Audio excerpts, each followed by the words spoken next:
자, 안녕하세요. 반갑습니다. 자, 66포인트부터 시작을 할 거고요. 약 70포인트까지가 소프트웨어 개발 방법론에 대한 내용이에요. 그래서 한 번에 갈 예정이고, 5과목이죠. 얘는 1과목하고 연계가 있어가지고, 간혹가다 문제가 이렇게 1과목에 있던 게 나와야 될 게 이제 5과목으로 나오기도 하고, 5과목에 나와야 될 게 1과목에 나오기도 하고, 그래요. 따로 떼어낼 수가 없고, 그런 상황이다. 그래서 뭐 5과목을 저는 그렇게 생각해요. 잡탕밥이다. 뭐 여기저기 앞쪽에서 배운 것들을 총괄한다 이렇게 생각하시고 살펴보시면 될 것 같아요. 자, 그래서 소프트웨어 개발 방법론 중에서 첫 번째 이제 소프트웨어 개발 생명 주기라고 하는 게 있어요. 그래서 소프트웨어는 만들어지고 폐기될 때까지 전체적인 것을 우리 소프트웨어 개발 생명 주기라고 이야기를 한다라고 생각해 주시면 되겠고요. 우리 소프트웨어 개발 방법론에 대한 내용이고요. 여기에서 이제 첫 번째 프로토타입 모형이 있어요. 얘는 우리 시제품을 만드는 거다라고 이야기를 했었고, 그 다음에 이제 전통적인 방법 중에 폭포수형이라고 하는 것도 우리가 1과목에서 배웠었어요. 폭포수처럼 물이 한번 떨어지면 역류할 수가 없어요. 그래서 미리 계획을 잘 짜놓고 그 순서대로 쭉 해 나가는 것이 바로 폭포수형이다. 라고 하는 것을 머릿속에 그리시면 돼요. 이게 나선형이라고 하는 건 우리 위험 관리라고 하는 것이 가장 핵심 포인트라고 말씀드렸죠. 얘네 시험 출제되는 거 보세요. 그 뭐 매번 출제된다 이렇게 보시면 돼요. 여기에서는 앞에서 잠깐 말씀드린 것처럼 이렇게 위험 분석 단계가 있다라고 말씀을 드렸고, 네 가지 단계가 있다 그랬어요. 그래서 이렇게 나선형이라고 해서 점진적으로 확장해 나가면서 계속해서 고객의 요구를 적용하면서 뭐 하는 거죠. 그러니까 위험 분석이라고 하는 것 자체가 뭐냐면 고객의 변경된 요구예요. 우리가 아직 앞에서 소프트웨어 개발 방법론 중에 에자일 방법론을 배웠었죠. 에자일 방법론 전인 내용이다 이렇게 생각하시면 돼요. 그러니까 얘가 더 발전해서 에자일로 갔다. 이렇게 생각하시면 되겠고요. 얘는 이런 반복적인 어떤 위험 분석을 통해서 진행이 되기 때문에 대규모 시스템에 적합해요. 대신에 이제 이 폭포 수영 같은 경우 지금 안 쓰는 게 아니에요. 이게 오래됐긴 했지만 소규모 개발에서는 얘네가 현재도 유효해요. 작은 개발은 미리 계획 잘 해놓고 한 방에 쫙 해버리면 되니까. 됐죠? 요거 이제 문제 보면서 또 정리를 한번 해볼게요. 이 부분은 1과목하고 연계되는 부분이기 때문에 여러분들이 1과목하고 같이 봐주시면 될 것 같아요. 그래서 이 모형 개발 단계, 이 모형 그림, 우리 1과목에서도 봤었죠. 그래서 위험 분석이고, 제일 먼저 이제 계획 수립이에요. 그 다음에 위험 분석하고 이제 실제로 개발하고요. 평가를 합니다. 고객 평가라고 하는 것이 이제 고객님께 야, 이게 맞느냐라고 하는 것을 물어보는 거죠. 이게 반복되면서 우리가 소프트웨어를 개발, 완성하는 것을 나선형이라고 한다. 그렇죠. 자, CPM이라고 하는 애가 나오는데요. 얘는 크리티컬 임계 경로 방법 이렇게 생각하시면 되죠. 임계 경로 방법이라고 해서 실제 이 프로젝트의 개발 기간이 얼마나 걸릴지에 대한 것을 최악의 상황을 감안을 해가지고 기간을 산정하는 아이예요. 아셨죠? 그래서 총 소요 시간이 처음부터 시작해가지고 각각 노드 분할 해가지고 이 완료까지의 총 기간이 얼마가 드느냐에 대한 것을 보는 것이고 이거 계산하는 문제가 나와요. 그래서 보시면은 여기에서 제일 긴 방법 여기서 보면은 이쪽으로 간다고 생각해 보세요. 그럼 3일, 5일 이렇게 하면은 며칠이 되는 거예요. 12일이 걸리죠. 이거 말고 뭐 가다가 여러 가지 일이 생겨가지고 가장 긴 방법을 하나 찾아가는 거예요. 그래서 2일, 2일, 3일, 3일 이렇게 하면 6일하고 요거가 해가지고 10일이 되는 거고 만약에 이쪽으로 간다 그러면 여긴 5일, 10일 그리고 이쪽으로 가서 14일 즉 이 방법 가장 오랜 비관적인 기간이 얼마나 걸릴 것이냐를 찾는 것이 CPM이에요. 요거 계산하는 문제가 간혹 나와요. 어려운 게 아니라 얘는 뭐라고? 가장 비관적인 크리티컬이니까 그 경로. 우리가 이제 프로젝트를 진행을 할 때 이런 방법, 이란, 이한 상황이 있는데 가장 뭐라고 비관적인 상황에 총 프로젝트 기간을 계산하는 애가 바로 뭐라고? CPM이라고요. 아셨죠? 자, 이렇게 하고 문제를 보면 돼요. 제가 되도록이면은 기존에 출제됐던 문제들을 모두 다 넣고 있기 때문에 여러분들 이렇게 가볍게 보시고 그 다음에 문제를 풀어 나가시면 될 것 같고 그리고 두목내 문제은행 시스템에서 검색을 해가지고 해당하는 키워드 문제를 보시면 더 정확하게 여러분들이 완성이 될 거예요. 본문의 내용을 너무 집중해서 보시다 보면 아무것도 안 돼요. 자, 소프트웨어 생명주기 모형 중에서 고전적 생명주기래요. 이거 폭포수네요. 워터폴 이렇게 되겠죠. 뭐 폭포 수영이라고 해도 되고요. 프로토타입이 지속적으로 발전시켜 최종 소프트웨어 개발 단계까지 이르는 개발 방법으로 위험 관리라고 하는 포인트가 나오면 얘는 스파이럴이에요. 아셨죠? 스파이럴. 이렇게 되는 거고 나선형 다른 말로 폭포수 모형의 특징으로 거리가 먼 것은 그랬어요. 개발 중에 발생한 요구사항을 쉽게 반영할 수 없다고 그랬죠. 얘는 물 한번 떨어지면 끝이야. 너무 쉽다. 나선형 모델의 주요 순서대로 알맞은 것은 그랬어요. 우리 앞에서 말씀드렸죠. 두 번째가 위험 분석이에요. 그러니까 두 번째에 D가 있는 애가 답이야. 여러분들 이제 우리가 문제를 푸는 거는 요령이고 공부하는 방법에는 요령이 있는 거예요. 제 순서를 다 외울 필요가 없어. 아, 위험 분석이 두 번째였지? 그럼 돼요. 야, 이거 뭐 답 찍는 방법 알려주는 것도 아니고. 자, 소프트웨어 개발 방법론이 나와요. 그 소프트웨어 개발 방법론에서도 우리가 뭐 쭉 여러 가지 방법이 있었어요. 앞에서도 봤던 내용인데 구조적 방법론이에요. 이제 가장 정형화된 형태로 우리가 분석 절차에 따라서 만들어 나가는 것을 우리가 이야기하고 여기에서 주로 사용했던 것이 데이터 흐름 다이어그램하고 또 설계의 구조도 뭐 이런 것을 우리가 이용을 해가지고 하는 구조적 방법론이죠. 그러다가 우리가 뭐가 나왔느냐면 바로 이제 객체지향 방법론이 나온 거죠. 구조적으로 어떤 설계를 구조한다는 건 뭐예요? 집 짓는 것처럼 안방은 어디에, 거실은 어디에, 뭐 이런 식으로 구조화하는 거예요. 소프트웨어 모듈을 어떻게 배치할지에 대한 것을 보는 거고, 객체지향 방법론은 우리가 지금 개발하려고 하는 그 대상체 자체를 어떤 기능으로 보는 게 아니라 객체 그 자체를 보는 거예요. 됐죠?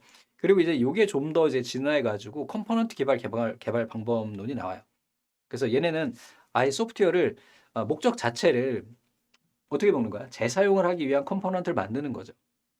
이렇게 생각하시면 돼요. 그냥 컴포넌트라고 하는 건 어떤 기능을 하나 하는 프로그램이고 얘네를 조합해 가지고 소프트웨어를 완성해 나가는 거니까 결국은 얘네를 미리 만들어 놓고 나중에 이렇게 조립만 하면 되지 않겠니? 이런 거죠. 최근에 이제 구글에서 그런 거를 연구를 했었죠. 스마트폰 조립하는 거, 컴퓨터처럼. 컴퓨터도 모듈화 돼 있잖아요. 메인보드에 CPU 꽂고 메모리 꽂고 하드디스크 꽂고 뭐 이런 식으로 하면 컴퓨터가 완성이 되는 것처럼 스마트폰도 그렇게 만들어 보자 해가지고 한참 진행을 하다가 요즘에 안 나오는 것 같더라고. 그런 것처럼 소프트웨어도 미리 만들어 놓고 레고처럼 만들어 놓고 걔네에 맞는 애들을 블록을 잡아서 넣는 거죠. 그러니까 레고를 이렇게 하다 보면 아이들하고 제가 가끔 레고를 만들거든요. 그러면 그 공통된 그 모양들이 있어요. 그지? 거기에만 필요한 게 아니야. 내가 지금 만들려고 하는 게 아니라 얘는 다른 어떤 그 모델을 만들 때도 또 쓸 수가 있는 거야. 얘가 바로 컴포넌트 방식이다 이렇게 생각하시면 돼요. 그래서 여기에서 이제 나오는 애들은 뭐냐면 이 산출물이 필요해요. 그래서 분석이 필요하겠고 설계가 필요하겠죠. 그 다음에 실제 구현하고 그 다음에 실험하는 이러한 단계가 있다. 얘 장점이라고 할 수도 있고 이제 그럼 이런 그 CBD 방법론의 특징에는 뭐가 있을까? 개발 준비, 분석, 설계, 구현, 테스트, 전개, 인도 순으로 반복 점진적 개발 프로세스를 제공한대요. 그래서 컴포넌트는 데이터베이스와 소프트웨어 모듈 단위로 재사용이 가능하고 시스템 분석을 위한 유스케이스 다이어그램에 주로 사용이 된대요. 그러니까 각각 시스템 분석이라고 하는 거는 이 시스템의 컴퓨터 시스템을 얘기하는 게 아니고요. 내가 개발하려고 하는 환경을 의미하는 거예요. 회사 시스템. 그죠? 얘네가 어떤 흐름으로 가는지에 대한 걸 다이어그램으로 표시를 하는 거죠. 이 CBD를 쓰면 당연히 생산성이 향상돼요. 소프트웨어 재사용은 기존에 만들었던 아이들을 다시 쓰는 걸 의미하는 거고요. 여기에서 우리 그 방식이 두 가지가 있어요. 합성 중심과 생성 중심이 있는데 합성은 얘는 좀 전에 우리가 이야기한 것처럼 레고처럼 전자칩과 같은 소프트웨어 부품 블록을 이용을 해가지고 소프트웨어를 완성시키는 거고 생성 중심은 추상화 형태로 만들어진 것을 명세를 통해 가지고 얘네를 실제로 만들어가는 과정이에요. 즉 합성한다는 것 자체가 기존에 있는 데를 조립하는 거고 생성이라고 하는 거는 새로 만들어가는 거죠. 이렇게 정리하고 계시면 되겠습니다. 문제가 꽤 많이 출제가 됐었어요. 그래서 이렇게 한번 보십시다. 자, 전자칩과 같은 소프트웨어 부품, 즉 블록을 만들어서 끼워 맞추는 소프트웨어 완성시키는 재사용 방법은 뭐라 그랬어요? 합성 중심 방법이었죠. 합성 중심 방법. 소프트웨어 재사용함으로써 얻을 수 있는 이점으로 가장 거리가 먼 것은 생산성이 증가하고요. 품질 향상, 프로젝트 문서 공유 다 좋아요. 새로운 개발 방법론 도입을 용이하게 한다 그랬는데 이건 아닌 것 같아요. 왜 그러냐면은 재사용한다는 거는 기존 방식으로 만들었던 거거든요. 그러니까 새로운 방법을 쓴다면 얘 자체도 다시 만들어야 되는 상황이 되니까. 자, CBD에 대한 설명으로 틀린 것은 생산성 향상, 쉬운 확장성, 재사용 가능, 1960년대까지 가장 많이 사용했던 방법? 이거 뭐였어요? 구조적 방법론 아닌가요? 소프트웨어 재사용에 대한 설명으로 가장 옳은 것은 프로젝트 실패 위험을 증가시켜요. 소프트웨어 재사용으로서 유지보수 비용이 높아져요. 소프트웨어를 개발할 때는 반드시 소프트웨어 재사용을 해야 돼요? 소프트웨어 개발 생산성과 품질을 높이는 주요 방법이죠. 꼭 쓸 필요도 없어. 이건 맞으라고 준 거잖아요. 그죠? 너무 부담스럽지 않죠, 여러분들? 그러니까 이쪽 부분은 사실 암기이기도 하지만 그냥 상식선에서 봐주시면 크게 어려움은 없어요. 자, 이제 비용 산정 모델인데 얘네들은 시험 개정 전에도 계속 많이 출제됐던 부분이에요. 그래서 제일 먼저 많이 사용하는 게 전문가 감정 기법이에요. 그러니까 제가 사무실을 이전을 하면서 인테리어 공사를 할 거예요. 그러면 보통 전화로 문의해도 견적이 됩니다. 제가요, 여기 몇 평인데요. 칸막이 얼마나 할 거고요. 문 몇 개 달 거예요. 그럼 얼마예요? 딱 얘기해 주거든요. 그죠? 그분들은 많이 해봤기 때문에 그냥 평당 단가를 쳐서 그냥 이만큼 들을 거예요. 라고 얘기해요. 그게 바로 전문가 감정 기법이에요. 그다음에 델파이 기법, 에로시, 코코모, 푸트남, 기능 점수 이런 애들이 있고 얘네를 하나씩 보게 될 거예요. 전문가는 말씀을 드렸고요. 자, 델파이는요. 얘네는 산정 요원하고 조정자에 의해서 산정하는 거예요. 그래서 전문가가 독자적으로 이렇게 할 때 이런 것을 문제를 좀 해결하기 위해서 전문가의 견해를 별도로 받는 걸 의미합니다. 이 델파이가 예전 그리스에서 이 원탁 회의 하던 그 시절에 어떤 그때 당시에 집권자가 독단적인 행위를 할 수 없도록 원탁 회의를 하던 그러한 형태를 델파이라고 했대요. 그러니까 혼자서 독재자가 발생하지 않도록 뭐라 그러지? 원로 회의, 그지? 원로 회의를 우리가 델파이라고 했다. 그거와 같은 거다 이렇게 생각하시면 돼요. 그래서 뭐 그렇게 뭐 그렇게 생각하시면 될 것 같아요. 그래서 독재자가 혼자 이렇게 하는 것을 방지하기 위해서 주변에 있는 조력자들이 있다. 이렇게 보시면 되겠고요. 시험 문제 제일 많이 나오고 현재 가장 많이 쓰고 있는 게 에로시 기법이에요. 그래서 결국은 코드가 몇 줄이냐에 따라서 인력 단가가 달라지는 거예요. 그러니까 보통 개발자가 한 명이 하루에 코딩할 수 있는 양들이 뭐 등급마다 있겠지만 이게 정해져 있거든요. 이게 표준 인유 대가라고 그래서 그러니까 표준 견적 단가가 있다는 거지. 그래서 에로시 기법 같은 경우에는 기본 얘가 지금 코드가 몇 라인이 될 것이다라는 것을 알고 걔네를 가지고 몇 라인이니까 얼마 들을 거예요. 이렇게 생각하는 것을 우리가 이야기한다. 자, 이 에로 시기법에는요, 우선은 낙관치. 야, 이거 코드 60라인이면 끝나. 기대치는 100. 비관치는 야, 200라인까지 되지 않겠어? 뭐 이런 거죠. 그래서 이런 것을 가지고 공식을 통해 가지고 나온 값이 110인 거예요. 그래서 낙관치 더하기 기대치 곱하기 400 더하기 200. 맨 마지막에는 비관치를 하고 얘네 합한 값을 가지고 나누기 6을 하게 되면 총 얘에 대한 우리가 프로젝트 LOC 규모가 나오는 거죠. 라인이 몇 줄이나 되겠느냐에 해당하는 것을 우리가 볼 수 있다라고 봐주시면 돼요. 저거 계산하는 문제는 저렇게 나오는 건 아니고요. 그냥 단순하게 요 밑에 있는 예제로 볼 수가 있어요. 그래서 에로시 기법을 얘가 이게 실기에도 첫 시험에 나왔었어요. 실기 개정되고 첫 번째. 자, 에로시 기법에서 총 라인 수가 36,000 라인이래요. 이걸 외울 필요가 없어요. 공식을. 상식적인 거니까. 총 프로그래머가 몇 명이냐면 6명이 나눠 한대요. 그럼 나누면 되지. 프로그래머들이 월간 300라인을 한대요. 그지? 그러면 한 달에 얘네가 할 수 있는 게 얼마야? 1800라인이 되겠네요. 맞아요? 그러면 얘네를 가지고 뭘로 나누면 돼? 36,000 라인을 나누면 몇 달간 할지가 나오는 거죠. 됐어요? 이 정도는 하실 수가 있겠죠. 자, 코코모는요, 컨스트럭티브. 이건 컨스트럭티브는 건설하다, 건축하다 이런 의미겠죠. 그래서 전체적인 이 제작 단가를 결정하는 아이예요. 그래서 보엠이 제안한 소스 코드의 규모에 의한 비용 예측 방법이다. 이 정도로 생각하시면 될 것 같아요. 여기서 시험 문제 많이 나오는 거는 이 코코모 유형 종류가 시험 문제 많이 나오고요.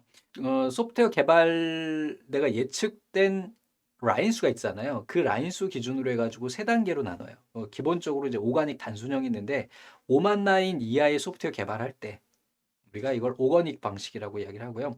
이제 30만 라인이라고 하는 기준이 생겨요. 그래서 5만에서 30만까지가 세미 디테치즈가 돼요. 얘는 보통은 우리가 트랜잭션 시스템이나 운영체제, 데이터베이스 이 정도의 규모가 되는 거고요. 마지막으로 이제 가장 큰 범위를 우리가 임베디드 시스템 개발하는 임베디드형이 있어요. 얘는 30만 라인 이상을 우리가 하고요. 얘는 초대형 트랜잭션 시스템 그리고 대형 운영체제 이런 거죠. 그러니까 운영체제에도 좀 복잡한 게 있고 그렇지 않은 게 있잖아요. 그래서 예를 들어서 윈도우즈 같은 경우 굉장히 복잡하죠. 왜 복잡할까? 사용자층이 너무 다양해. 그럼 그 기능을 모두 다 넣어줘야 되거든. 그래서 윈도우즈 같은 초대형 시스템이나 DBMS도 규모가 큰 오라클이나 뭐 이런 것들 얘네들을 임베디드 방식이라고 해요. 세 가지 기준 꼭 기억하시기 바랍니다. 자, 푸트납 모델은 레일리 노든 곡선 분포도를 이용을 한다. 그래서 여기에서 얘네도 문제가 몇 번씩 출제가 됐는데 이 레일리 로든이 나오면 무조건 푸트남이고요. 그 다음에 푸트남이 나오면 푸트남에서 사용되는 추정 도구가 바로 슬림이에요. 이 두 가지 키워드만 아시면 푸트남 모델을 찾을 수가 있어요. 자, 기능 점수는 각각 기능에다가 점수를 주는 거예요. 그러니까 입출력할 때 입력에는 몇 점, 출력에는 몇 점 이런 식으로 각각 가중치를 주게 되는데 이 뭐 일반 가중치에 대한 예제일 거예요. 그래서 입력일 때는 단순일 땐 3, 복통은 4, 복잡은 6 뭐 이런 식으로 하는데 얘네는 아실 필요는 없고요. 그냥 이렇게 각 기능별로 점수를 주고 걔네를 합산해 가지고 얘네가 얼마나 될지에 대한 것을 산정하는 것을 뭐라고 한다? 기능 점수라고 이야기한다. 자, 에러시 기법을 이용을 해가지고 총 라인 수가 5만 라인이래요. 여기다 5만 써보세요. 됐죠? 그리고 월 평균 생산성이 200라인이래. 200라인이고 100명이에요? 10명이죠. 10명이죠. 그럼 한 달에 2000라인을 칠 수 있는 거예요, 애들이. 그러면 나눠주면 되죠, 뭐. 5, 하나, 둘, 셋, 넷. 얘 어떻게 계산하면 돼요? 나누기 해본 지가 너무 오래돼가지고 기억이 잘 안 난다, 그지? 그러면 이렇게 해놓고 보면은 2000이니까 우선 얘네 이렇게 제껴보고, 세 개 이렇게 제껴보고 보면 2가 50이 돼야 되는 거잖아요. 그러면은 2는 4 이렇게 되는 거고, 10이니까 2, 50, 25개월 걸리는 거네요. 그쵸? 레일리 노든 이거 나오는 순간 뭐 본다고요? 네, 푸트남 보시면 돼요. 푸트남. 이거 너무 자주 출제돼요. 최근에. 기능 점수의 모형에서 비용 산정에 소요되는 것이 아닌 것은 그랬어요. 명령어 수, 그 다음에 데이터 파일, 출력 보고서 이렇게 되는 거고 클래스 인터페이스는 여기에 산정되지 않는다. 자, 푸트남 또 나왔어요. 그냥 슬림이에요. 코코모 모델의 유형으로 거리가 먼 것은 그랬어요. 얘가 이렇게 종류도 나오지만 각각 몇 라인일 때라고 하는 문제도 나와요. 그래서 두목내 문제은행에서 코코모 검색하시면 수없이 많은 문제를 보실 수가 있어요. 그래서 그렇게 정리를 좀 하시기 바랍니다. 자, 그러면 이제 소프트웨어 개발을 하는데 표준 기법이 있어요. 그래서 앞에서도 한번 봤는데, 자, 우리 119에 해당하는 거 기억나세요? 119 삐오 해가지고 얘는 테스트하는 거라 그랬죠? 소방 점검 이렇게 기억하시라고 말씀드렸고, 1207 얘네 같은 경우는 체계적인 프레임워크를 위한 거다. 그래서 앞에서 본 적 있어요. 기본 생명주기 프로세스에는 제일 먼저 획득, 공급, 개발, 운영, 유지보수 이렇게 되는 거죠. 획득, 공급, 개발, 운영, 유지보수. 소프트웨어 생명주기 프로세스 요거 순서 한번 기억해 보시기 바랍니다. 당연한 거죠. 획득, 얻게 되는 거야. 수주를 받는 거죠. 그리고 얘네를 어떻게 줄지, 어떻게 개발할지, 그리고 어떻게 운영할지, 유지보수는 어떻게 할지에 대한 거고 또 스파이스 요것도 이제 시험 개정 전부터도 쭉 출제됐던 아이예요. 그래서 얘는 뭐냐면 소프트웨어 품질 및 생산성 향상을 위한 소프트웨어 프로세스 평가를 개선하는 국제 표준이에요. 소프트웨어 프로세스 임프루먼트 앤드 캐퍼빌리티 디터미네이션 이렇게 해서 되는 거고요. 1207의 단점을 해결하기 위해서 나왔다. 스파이스 모델의 주요 범주는 공급자와 고객의 프로세스, 공학적인 것, 지원, 관리, 조직 이러한 표준화에 대한 것들을 정의한 곳이다. 스파이스 기억하시고요. 다음에 스파이스 모델 레벨이 있어요. 얘는 이제 개정 후에 처음 나왔는데요. 0부터 5까지 해가지고 총 6단계로 구성이 됩니다. 첫 번째 0번째 레벨은 불안전 단계예요.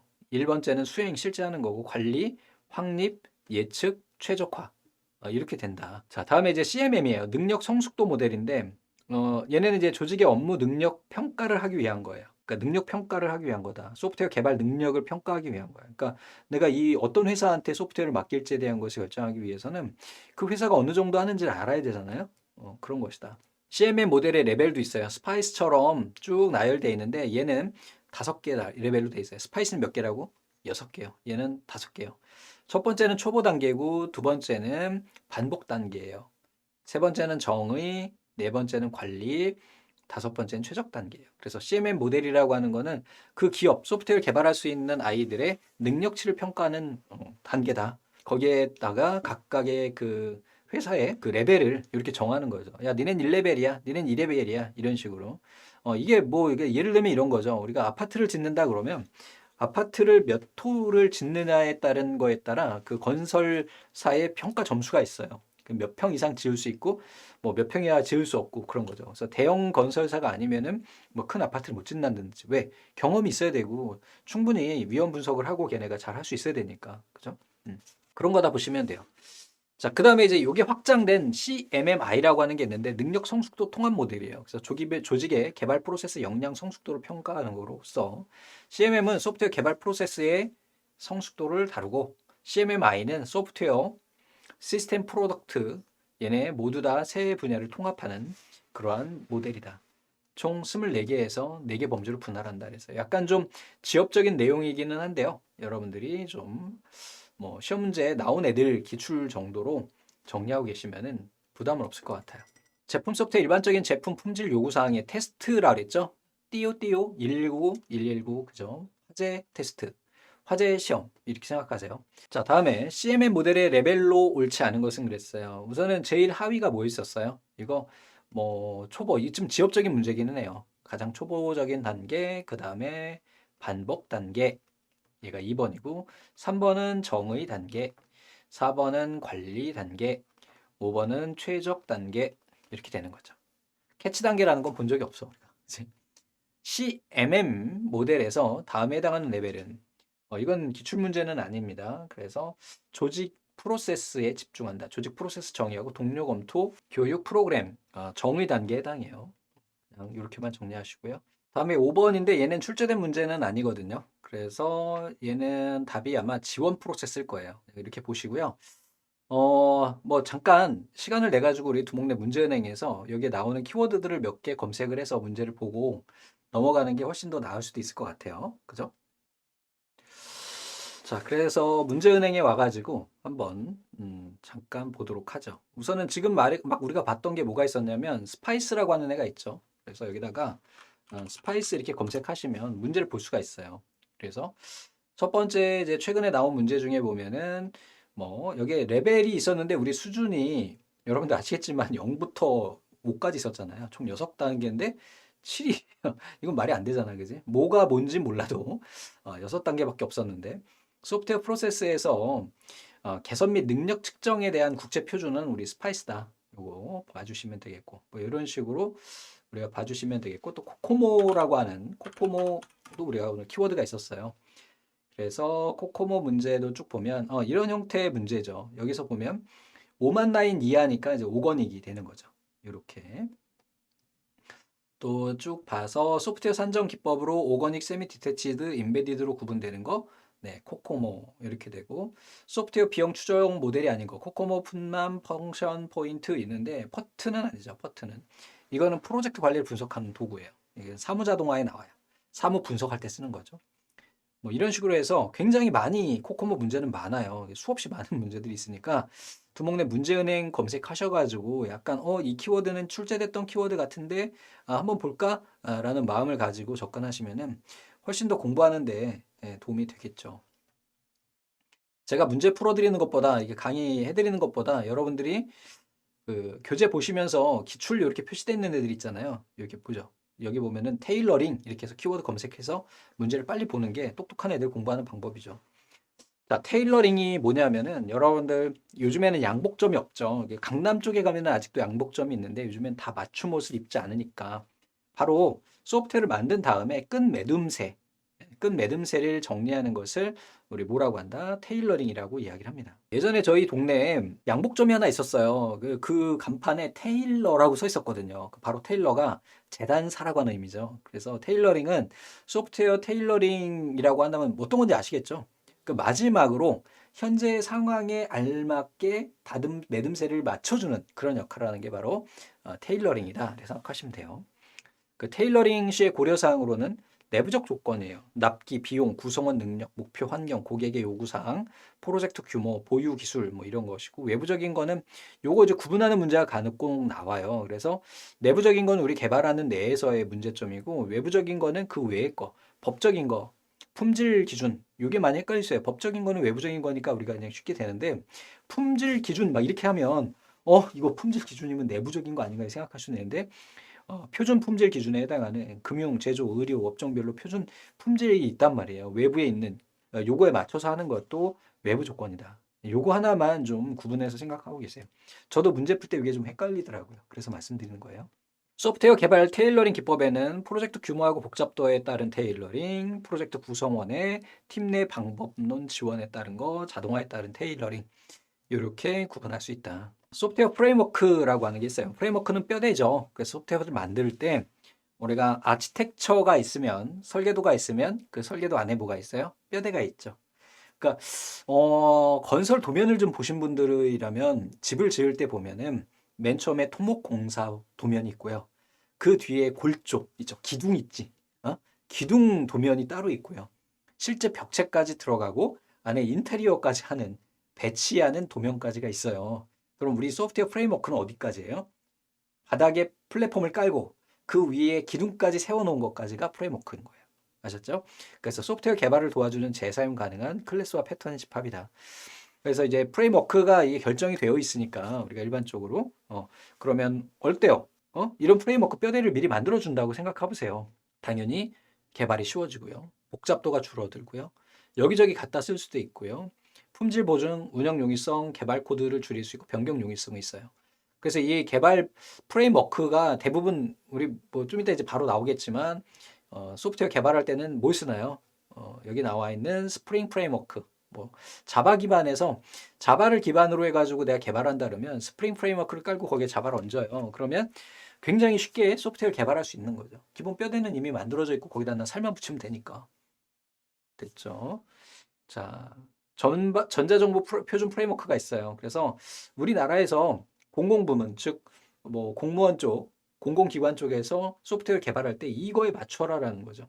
이게 왜 필요하냐면은 공공기관끼리는 서로 자료를 주고받거나 어떤 전체적인 시스템들이 비슷하거든요. 각자 개발해버리면은 얘네가 연계가 안 되는 거야. 즉 행정부하고 기재부하고 연결이 안 되는 거야. 얘를 위해서 누가 있는 줄 아세요, 이거? 진짜 아이러니하게 노무현 대통령 때 만들어진 거예요. 이렇게 전자정보 표준 프레임워크가.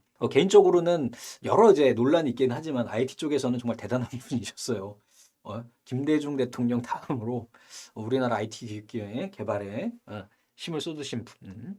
자, 다음에 이제 단넷 프레임워크 이거는 마이크로소프트사에서 소프트웨어를 개발한다는 기반 하에 우리가 만들어지는 애를 우리가 단넷 프레임워크라고 한다. 다음이 설명하는 것을 쓰시오 그랬어요. 자바 플랫폼을 이용한 오픈 어플리케이션 프레임워크다. 자바 플랫폼이라고 그랬어요.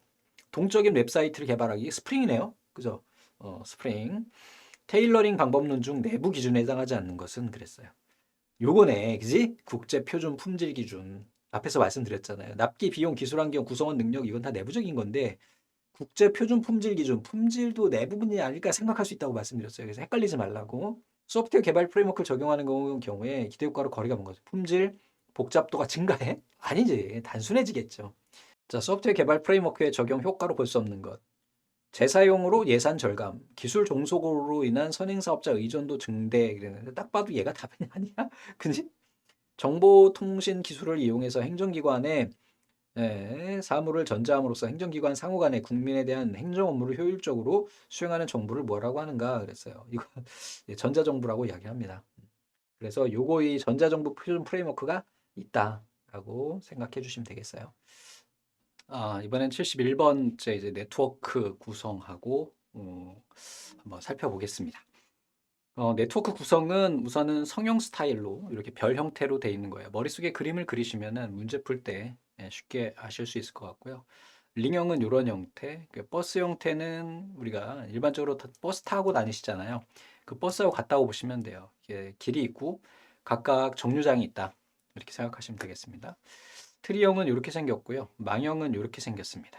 됐죠? 그리고 앞에서 한번 살짝 이야기했었는데 망형 훼손수 계산하는 공식 얘는 n-1 나누기 이게 원래 기능사 문제인데 최근에 들어서 이게 올라오더라고요. 이게 원래 기능사에만 나왔던 애인데 다음에 이제 네트워크 장비에는 여러분들 댁에 있는 공유기 뒤에 보면은 구멍이 4개 있죠.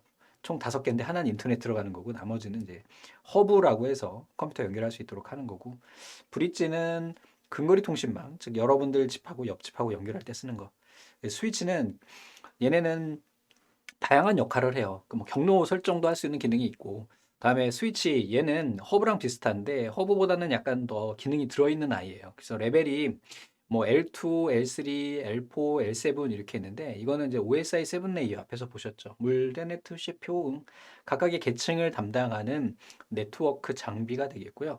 보통은 이제 로드 밸런싱 하는 여기 있는 L4 스위치가 이제 주로 사용이 됩니다. 여러분들이 뭐 광 케이블이 집에 들어온다 그러면 사무실에서 가끔 가다가 이제 광랜 쓰시는 분들 계시잖아요. 그럴 경우 이제 L4 스위치가 들어와서 로드 밸런싱까지 가능한 아이들도 있습니다. 그래서 이 스위치라고 하는 거는 근거리 통신망 연결하는 허브랑 비슷한데 거기에 추가된 어떤 기능이 들어있다라고 보시면 되겠고요. 라우터는 앞에서 우리 IP 프로토콜 보셨잖아요. 그래서 이제 경로 설정하는 애가 있었죠. 바로 이 라우터가 경로 설정을 하게 됩니다.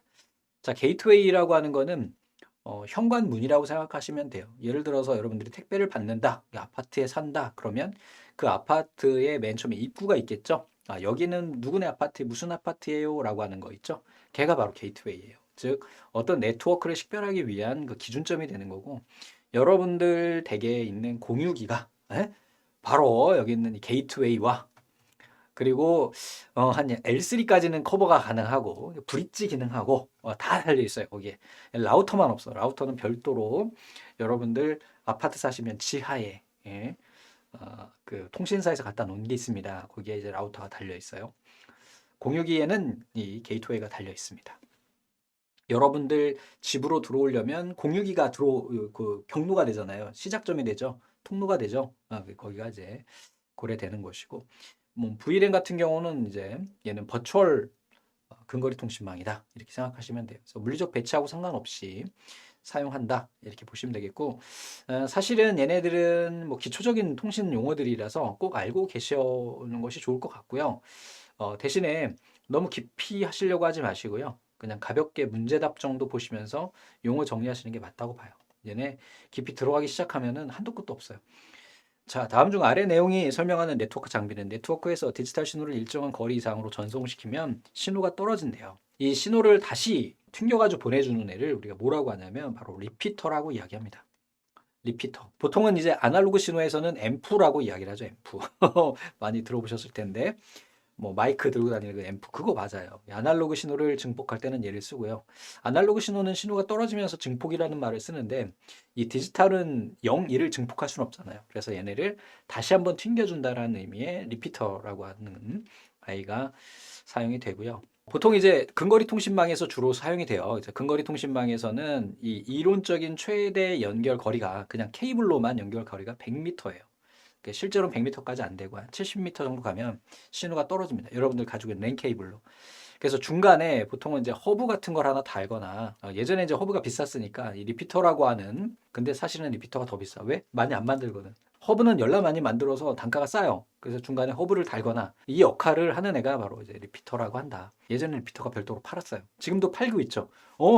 맞아, 맞아. 여러분들 요즘에 와이파이 익스텐더라고 그래가지고 집이 크거나 아니면 큰 사무실에서 공유기는 하나인데 저쪽 방에서 와이파이가 안 돼. 그걸 우리 익스텐더라고 이야기하죠. 그것도 마찬가지로 리피터예요. 자, 이게 버스잖아요. 이거 뭐볼 필요도 없어요. 중앙에 호스트가 있대요. 중앙에 있고 이렇게 이거 버리죠, 뭐 별, 성형. 자, L2 스위치의 기본 기능이 아닌 것은 문제 이제 이런 게 나오지는 않았지만 보면은 이 라우팅이라고 하는 게 이제 경로 설정이거든요. 이게 경로 설정에는 이 스위칭에는 경로 설정 기능이 없어요. 이 경로 설정하는 거는 누구만 할 수 있냐면 바로 라우터만 할 수 있어요. 출제된 문제는 아니고 다음에 한번 또 보겠습니다. 이번에 네트워크 관련 신기술 관련된 건데요. 여기 있는 애들이 이제 시험 문제 많이 나와요. 그래서 그 어떻게 보면은 짬뽕이다 이렇게 생각하시면 돼요. 출제된 내용들을 용어를 정리하기 위해서 뭐 RIP를 설명하기 위해서 전제 조건이나 뭐 전제 이론이나 이런 걸 넣을 수는 없으니까 그냥 이렇게 보시면 돼요. 그래서 RIP 이렇게 하니까 이거 뭐 무덤 이런 거 생각하시는 건 아니고 이 라우팅 인포메이션 프로토콜이에요. 얘는 라우팅을 도와주는 벡터 라우팅 프로토콜 방식이에요. 그래서 얘는 최적의 경로를 산출하기 위해서 홉 거리값을 고려해서 만든다. 이렇게 보시면 돼요. 그래서 이 RIP가 자주 출제가 되는데 얘는 최단 경로 탐색에 사용되는 아이고 벡터 라우팅 알고리즘이고 그리고 홉 요것만 이용한다. 요것까지만 아시면 돼요. 그리고 시험 문제에 또 요것도 나온 적 있어요. 홉 카운트가 몇 개냐? 15개예요. 홉 카운터의 최대값은 15개예요.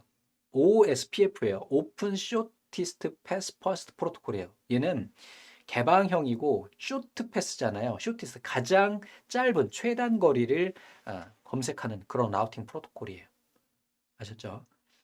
여기에 요거 기억하시면 됩니다. 얘는 89번 프로토콜을 쓴다. 그리고 여기에서 가장 많이 사용되는 것은 이제 IGP예요. 인테리어 게이트웨이. 인테리어는 내부죠. 내부 게이트웨이 프로토콜이다. MQTT라고 하는 거는 메시징 큐잉 텔레메트리 트랜스포트예요. 얘 같은 경우에는 IBM이 주도했대요. 그래서 사물 인터넷 요것도 예전에 많이 나왔었는데 요즘에 너무 많이 쓰기 때문에 자, IoT라고 하는 아이가 있죠. 인터넷 오브 띵스 이렇게 얘기해서 모든 장치를 인터넷에 연결한다는 거죠. 최근에는 냉장고, TV고 뭐고 다 그냥 네트워크 연결이 되잖아. 아, 걔네를 우리 IoT라고 이야기를 하죠. 자, 얘네는요, 이런 어떤 대역폭이 제한된 통신 환경에서 최적화해서 개발된 푸시는 얘네를 메시지를 보내는 거예요. 메시지를 보내는 겁니다. 아셨어요? 받는 게 아니라 보내는 거야. 경량 메시지 전송 프로토콜이다. 그래서 TCP/IP 기반 네트워크에서 동작하는 발행 구독 기반의 메시지 프로토콜로 최근에 있는 IoT 환경에 자주 사용된대요. 그래서 각 장치에다가 뭔가 신호를 보낼 때 쓰는 게 뭐라고? MQTT, IoT 좀 전에 말씀드렸고 US에는 와이어리스 센서 네트워크예요. 센서 네트워크를 구성한 거예요. 무선 센싱 네트워크 이렇게 기억하세요. 자, 그 다음에 크라우드 컴퓨팅이라고 하는 게 있는데 크라우드가 뭐예요? 구름이죠. 구름은 어때요? 항상 날 따라다녀. 전 어릴 때 시골에서 있어가지고 시골에서 자라서 초등학교를 왕복 5km 거리를 걸어 다녔어요. 그러면 항상 이제 가을쯤 되면 구름이 막 이게 떠 있잖아요. 그러면 학교에서 출발해가지고 집까지 2.5km인데 그 구름이 바람이 안 불면 항상 그 자리에 있어. 그치? 이게 뭐야? 내가 어느 위치에 있든 나는 인터넷을 쓸 수 있어. 라고 하는 게 바로 크라우드라고 하는 개념이에요. 아셨죠? 별건 아니야. 그래서 여기에서 사용되는 서비스 모델이 IaaS, PaaS, SaaS 이런 아이들이 있어요. 그래서 가상화 기술, 프로비저닝, 과금 체계 이런 것들이 필요로 하고 PaaS, TA라고 하는 것은 국내 IT 서비스 경쟁력 강화를 위해서 인프라, 관리 환경, 실행 환경, 개발 환경, 서비스, 운영 환경 이런 걸로 구성되어 있는 개방형 클라우드 컴퓨팅 플랫폼이에요. 아셨죠? 여기 나와 있는 이 AAS가 어떤 의미냐면은 플랫폼이고 여기 나와 있는 플랫폼이란 의미고요. A는 뭐냐면 as a 그리고 S는 뭐냐면 서비스예요. 즉 플랫폼을 제공하는 서비스다라고 생각하시면 돼요. 다음에 그리드 컴퓨팅이라고 하는 것은 여러분들 하도 기억하세요. 우리 소규모 컴퓨터를 이용해서 빅데이터를 분석하는 그런 툴이잖아요. 얘가 그런 비슷한 거예요. 그래서 인터넷상에서 인터넷에 연결은 돼 있는데 사용을 하지 않고 있어. 그런 경우 많잖아. 켜놓고 그냥 얘네를 이용하는 거고. RFID는 여러분들 고속도로 하이패스 아시죠? 하이패스 카드 꽂고 가면은 고속도로 통행 요금을 자동 산정해주죠. NFC는 뭐냐면 여러분들 교통카드 또는 요즘에 신용카드들 보면은 삼성페이나 뭐 네이버페이 이런 거 스마트폰 되잖아요. 이게 이제 NFC 근거리 필드 커뮤니케이션이에요. WPA는 와이어리스 퍼스널 어리어 네트워크. 그다음에 피코넷이라고 하는 게 있는데 얘 같은 경우는 여러 개의 독립 통신 장치가 UWB 기술 또는 블루투스 기술을 이용해서 통신을 형성하는 거예요. 최근에 나오기 시작했어요. 피코넷 이렇게 기억하십시오. 독립된 퍼스널 이렇게 기억하시면 되겠고요. 웬만하면 제가 여기에 넣어놓은 아이들이 다 예전이든 개정 후든 필기든 실기든 출제됐던 애들은 다 넣었거든요. 그래서 스마트 그리드라고 하는 거 요거 이제 종종 출제되고 예전에 이제 개정 전에 실기에도 종종 출제됐던 아이예요. 얘는 스마트 그리드 이렇게 얘기하니까 뭔가 좀 스마트하고 뭐 이런 거라고 생각할 수 있는데 전력망을 스마트하게 관리하는 거예요. 여름 되면은 전력량이 막 부족하다 그러잖아요. 그러면 어느 발전소에서는 좀 여유 전력이 있어. 그럼 걔네를 자동으로 끌어서 이쪽으로 연결해 주는 거예요. 그리드가 뭐야? 이게 망 이런 의미잖아요. 네? 그래서 전력망 이렇게 생각하시면 됩니다. 스마트 전력망 되셨죠? 이거 종종 나와요. 자, 비컨이라고 하는 거는 블루투스 4.0 프로토콜 기반으로 해가지고 얘는 70m까지 가능해요. 70m까지. 블루투스는 보통은 약 10m까지 사용을 할 수 있는데 이 비컨은 70m까지 가능하다. 그리고 NFC는 기본적으로 10cm 정도밖에 안 되기 때문에 얘네보다 훨씬 더 가용거리가 길고 그리고 단위별로 구분이 가능하대요. 포 스퀘어. 포는 뭐야? 사죠. 그지? 스퀘어는 네모네. 스마트폰에 탑재된 GPS를 이용해서 위치 정보를 수집한대요. 쇼핑, 관광 이런 거 이용한 소셜 기반 네트워크 서비스. 자, 지급이는 얘는 낮은 전력 소모를 하는 센서 네트워크다. 이렇게 생각하시면 되고 예전에 출제됐었어요. 자, 메쉬 네트워크. 메쉬는 망이죠. 기존의 무선랜 한계를 극복하기 위해서 등장했고 대규모 디바이스의 네트워크 생성에 최적화돼서 차세대 이동통신, 홈 네트워킹, 공공안전 이런데 우리가 쓴다. 웨이브스 디비전 멀티플렉스라고 해서 이것도 이제 처음 출제가 됐는데 WDM 파장 분할 다중화예요. 그래서 레이저 빛을 이용을 한다. 레이저 빛은 색깔을 여러 개로 변경할 수 있는데 이거를 이용을 해가지고 신호를 전송하는 것을 우리 뭐라고 이야기한다? 바로 WDM이라고 한다. 이거 하나 기억하세요. 레이저빛 이용한다. 파장이 서로 다른 복수의 광신호를 동시에 보낸다. 좀 더 진일보된 거겠죠? 보통 이제 광이라고 하면 빛의 어떤 그 파형을 넣어가지고 보내는 그런 형태뿐이 없었는데 이제 아예 레이저를 쏘는데 빛을 쏘는데 색깔을 다르게 해서 다양한 형태로 더 고속의 통신을 할 수 있도록 하는 애다라고 생각하시면 됩니다. 여러 개의 독립된 장치가 울트라 와이드밴드 기술 또는 블루투스 기술을 이용해서 통신망을 하는 무선 네트워크 기술망은 이거 뭐였어요? 피코넷. 얘네들은 다 그냥 외워주셔야 되는 거죠. 링크 상태 라우팅 알고리즘을 이용해서 대규모 네트워크에 적합한 것은 그랬는데요. 요거는 그냥 사실은 요것만 보고는 우리가 답을 찾기는 어렵고 객관식이었기 때문에 답은 이제 OSPF입니다. 자, 기존 무선랜의 한계를 극복하기 위해서 사용됐대요. 뭘까? 무선랜 한계 극복하기 위해 나였다는 거는 좀 메쉬 네트워크였죠. 라우팅 인포메이션 프로토콜이에요. 거리 벡터 라우팅, 소규모 네트워크, 최대 호 카운트는 이거잖아. 15홉인데. 그죠? 링크 상태 라우팅 알고리즘을 사용해서 대규모 네트워크에 적합한 것은 그랬어요. 얘 이거 좀 아까 우리 봤었죠? OSPF. 링크 상태 라우팅 알고리즘을 이용한 대규모 네트워크. OSPF. 자주 나왔었나 보다. 그죠? 자, 다음에 이번에는 소프트웨어, 하드웨어 관련된 신기술 용어예요. 계속 용어다 이렇게 보시면 돼요.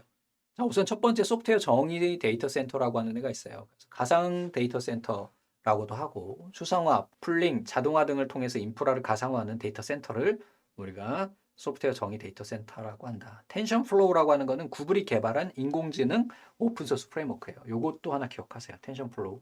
나중에 실기에 나올 가능성이 있어. 머신러닝이라고 하는 거 최근에 각광받고 있죠.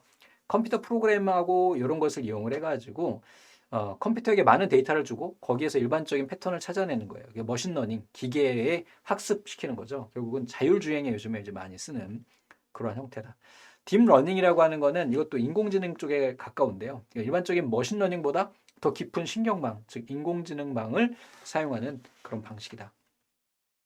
자, 디지털 트윈은 뭘까요? 디지털 쌍둥이 그런 의미잖아요. 그래서 물리적인 사물과 컴퓨터에 동일하게 표현되는 가상 모델을 우리가 디지털 트윈이라고 한다. 요즘에 한참 각광받고 있는 메타버스 아시죠? 메타버스. 이것도 시험 문제 나왔던 것 같은데 대소문자가 막 섞였어. 이런 것과 같은 거죠. 가상의 나, 부캐 이런 거. 디지털 트윈. HMD라고 하는 거는 이거는 여러분들 가상화 이런 거 보면은 버추얼 리얼리티 할 때 보면 헤드셋이나 그 안경 이런 거 쓰고 하죠. 이걸 HMD라고 합니다. 블록체인은 많이 들어보셨죠? 뭐 비트코인 때문에 많이 들어보셨을 텐데 이름 그대로 블록별로 연결해 놓은 거예요. 그래서 옛날에는 이제 중앙 서버에서 모든 자료를 했는데 얘네는 여기저기에 이 프로그램이 설치되어 있는 모든 컴퓨터들이 서로 블록별로 연결이 돼 있어요. 그래서 어느 하나의 자료가 갱신이 되면 얘네의 신호를 쏴줘요. 그래서 얘네를 슉 이렇게 갱신을 해주게 됩니다. 그러므로 인해서 만약에 다른 애가 위조를 하더라도 다른 집단 그 블록에서 그 값이 얘와 다르다면 얘는 신뢰할 수 없다라고 하는 게 블록체인이에요. 그래서 이게 바로 비트코인과 같은 내용이다 라고 생각하시면 됩니다.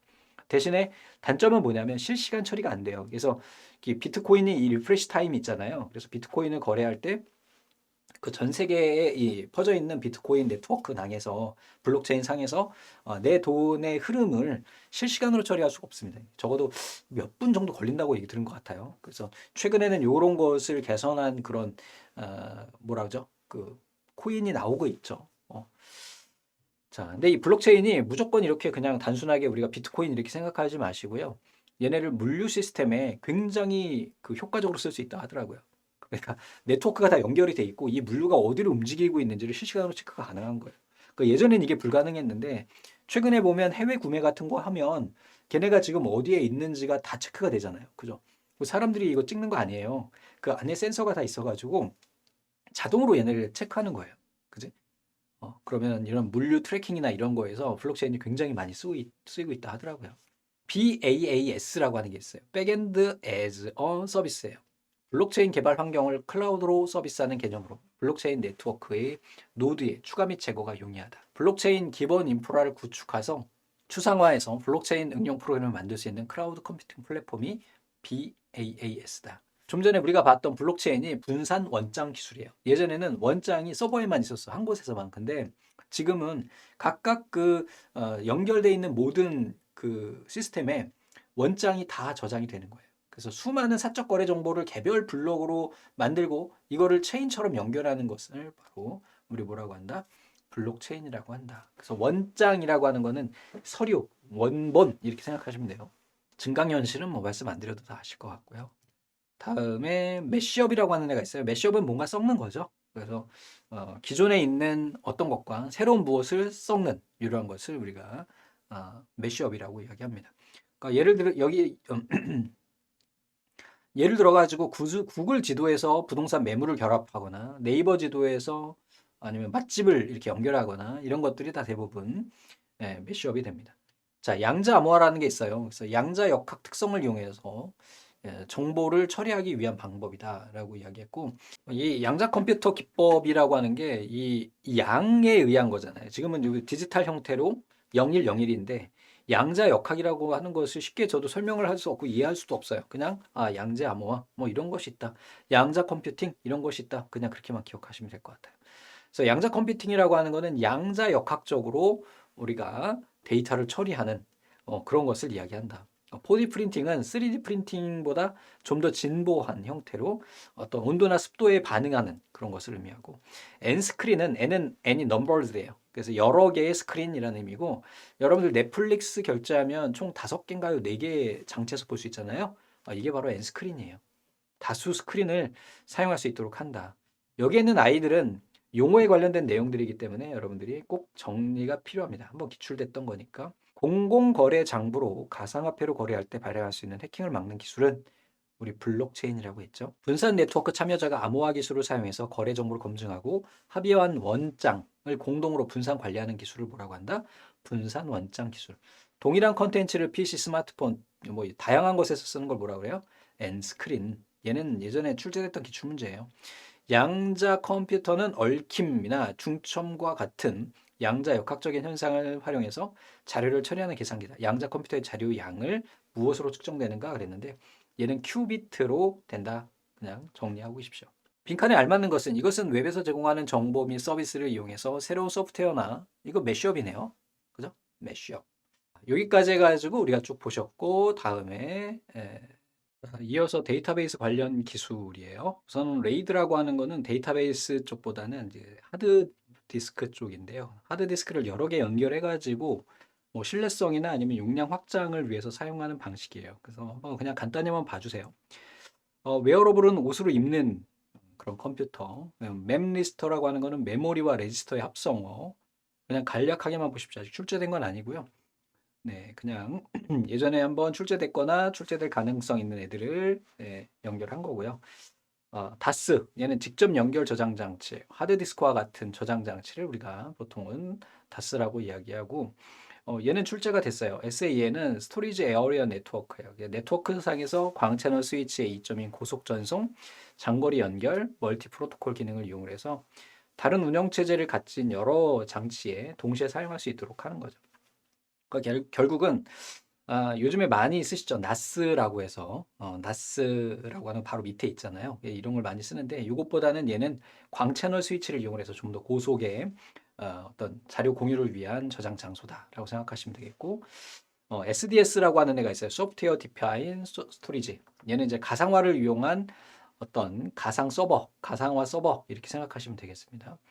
데이터 웨어하우스는 자료를 보관하고 있는 커다란 저장 장소고 이것보다는 좀 작은 단위를 데이터 마트라고 이야기를 합니다. 쭉 가시고 그 다음에 빅데이터는 큰 데이터, 데이터 마이닝은 큰 데이터에서 필요한 정보를 채굴한다. 이렇게 생각하시면 되겠고, 디지털 아카이빙은 예전에는 신문 같은 경우를 이렇게 이제 그 도서관에서 보관을 하려면 마이크로필름에 이렇게 인화를 해가지고 저장을 했는데 지금은 그렇지 않고 이제 디지털 컨텐츠화 한다. 자, 하둡이라고 하는 거 뭐 먼저 본 적이 있었어요. 그래서 오픈 소스 기반이고 뭐 예전에는 대형 어떤 스토리지 대형 컴퓨터에서 이 빅데이터를 처리했는데 현재는 이제 소형 컴퓨터들을 쭉 연결을 해가지고 얘를 사용한다. 얘는 자바 소프트웨어 기반이다라고 생각하시면 되겠습니다. 자, 여기에서 이제 하둡에서 사용되는 용어 중에 스쿱이라고 하는 애가 있어요. 그래서 하둡과 관계형 데이터베이스 간에 데이터를 전송할 수 있도록 설계된 도구를 스쿱이라고 합니다. 얘네 출제가 된 적이 있어요. 맵 리듀스라고 하는 거는 맵이라고 하는 건 그림이고 리듀스는 줄이는 거죠. 그래서 하둡의 핵심 구성 요소로 대용량 데이터를 분산 처리하기 위해서 만들어진 프로그래밍 모델인 거죠. 구글에 의해서 고안된 기술로서 대표적인 대용량 데이터 처리를 위해 병렬 처리 기법을 제공한다. 임의 순서로 정렬된 데이터를 분산 처리하고 이를 다시 합치는 과정을 거친다. 그래서 그림을 줄인다. 내가 좀 그러니까 쉽게 구글에서 빅데이터를 분석하기 위한 하나의 병렬 처리 기법이다. 이렇게 정리하고 계시면 될 것 같고 사실은 이쪽은 문제 쪽만 보셔도 괜찮아요. 그러니까 결국은 문제 보기가 해당하는 내용에 정의가 되니까요. 다음이 설명하는 용어는 대용량 데이터를 분산 처리한다. 구글에서 한대요. 분산 처리하기 위한 거구나. 우리 좀 전에 봤던 맵 리듀스가 되겠네요. 이렇게 된다. 자, 빅데이터 분석 기술 중에서 대량의 데이터를 분석해서 데이터 속에 있는 변수 사이의 상호 관계를 규명하여 일정한 패턴을 찾아내는 방법을 그랬는데요. 이건 데이터 마이닝이죠. 다음이 설명하는 용어로 옳은 것은 오픈소스를 기반으로 한 분산 컴퓨팅 플랫폼이다. 이건 뭐 하둡이네요. 그냥 하둡. 자, 레이드 5에 대한 게 나왔는데 레이드 레벨이 4하고 5가 있어요. 근데 옛날에 출제가 됐고 최근엔 출제가 되지 않아서 그냥 간단하게만 이 차이는 페리티 디스크 액세스 집중이다. 뭐 이렇게만 정리하고 계시면 될 것 같아요. 그래서 레이드가 교재에 있긴 한데 워낙 예전에 출제된 거라 새로 출제되기는 좀 어려울 것 같아요. 그래서 간단하게 문제답 정도 정리하시면 될 것 같아요. 자, 75포인트부터 시작해가지고 소프트웨어 개발 보안 쪽에 관련된 용어고요. 사실은 개념적인 걸 아시고요. 여기도 용어 정도로 정리를 하시는 게 맞아요. 얘네를 다 볼 필요는 없고요. 그냥 간단하게 출제된 아이들만 한번 쭉 보고 갈게요. 소프트웨어 보안이 어떤 건지는 아시겠죠. 그러니까 외부에서 내 소프트웨어를 해킹하면 안 되는 거잖아. 그지? 열심히 만들었는데 크래킹해가지고 뭐 그냥 뿌려버린다든지 그러면 안 된다. 이렇게 생각하시면 되겠습니다. 그래서 소프트웨어 보안 취약점 이것도 마찬가지로 윈도우즈를 보면 보안 취약점이라고 그래서 업데이트를 주로 해주죠. 그러니까 외부의 해킹이나 이런 것을 막아주기 위해서 사용이 되고 예전에는 굉장히 유명한 무료 소프트웨어였는데 압축 프로그램이었는데요. RGB였나? 그 비슷한 거였던 것 같은데요.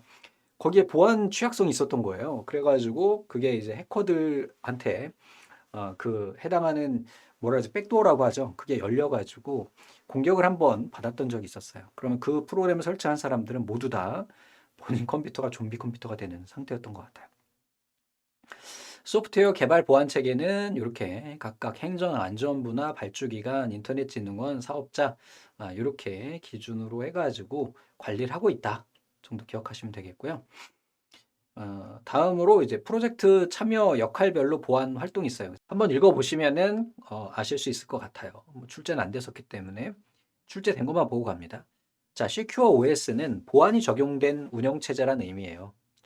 어떤 건지 아시겠죠? 안전성, 보안성, 신뢰성을 한다.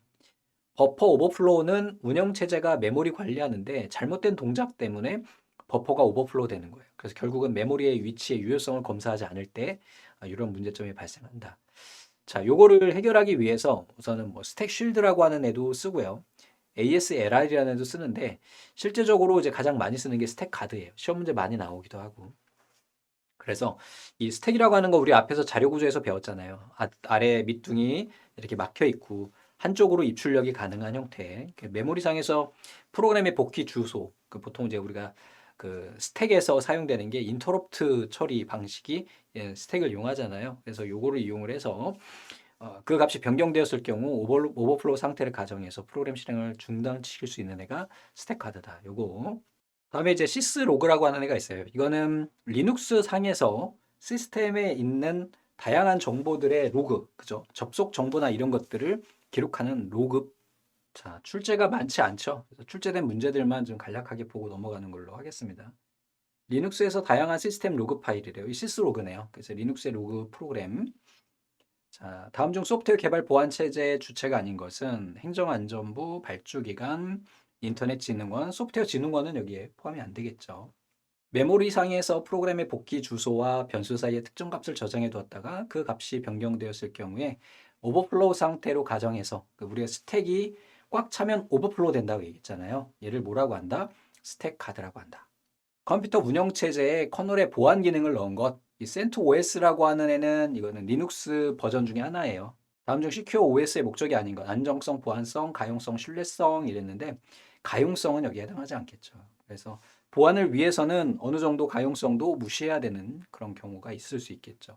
방법론에 대한 내용이에요. 그래서 우선은 CQ SDLC라고 하는 거는 보안 소프트웨어 개발 라이프 사이클이다 이렇게 생각하시면 돼요. 그러니까 소프트웨어 개발할 때 이 보안에 관련된 거는 핵심만 알고 계시면 되겠죠. 뭐냐면 맨 처음에 요구사항을 분석하고 얘네를 설계할 때부터 뭐가 돼야 된다? 소프트웨어 개발 보안이 적용이 돼야 된다.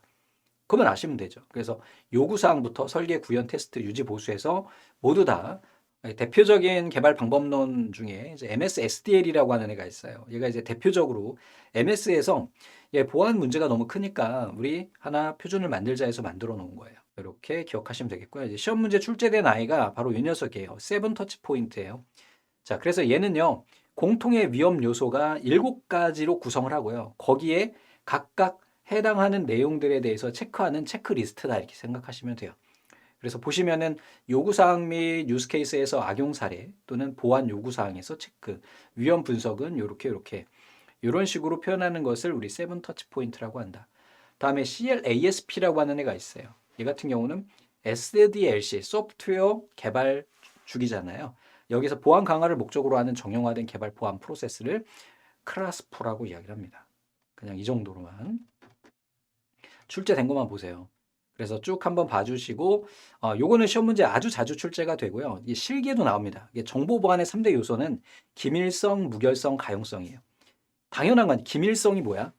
인가된 사용자한테만 비밀을 보여주는 거죠.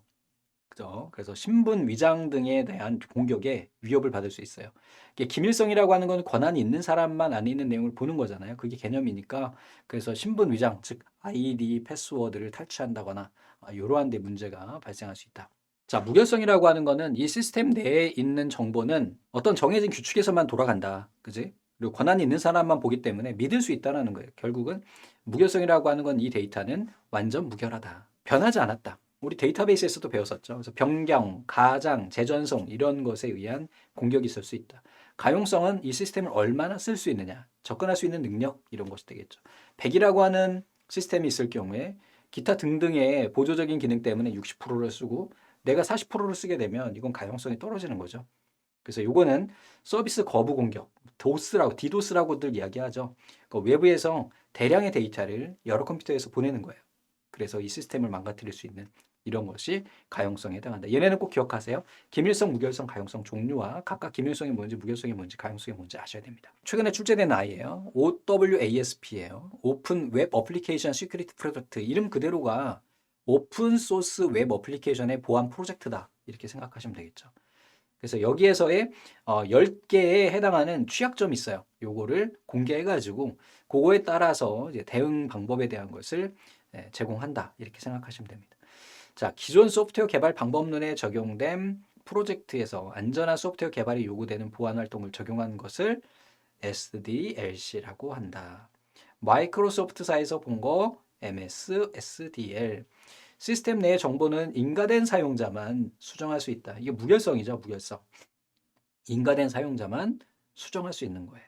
정보 보안 3대 요소에 해당하지 않는 거 기밀성, 휘발성은 아니잖아요.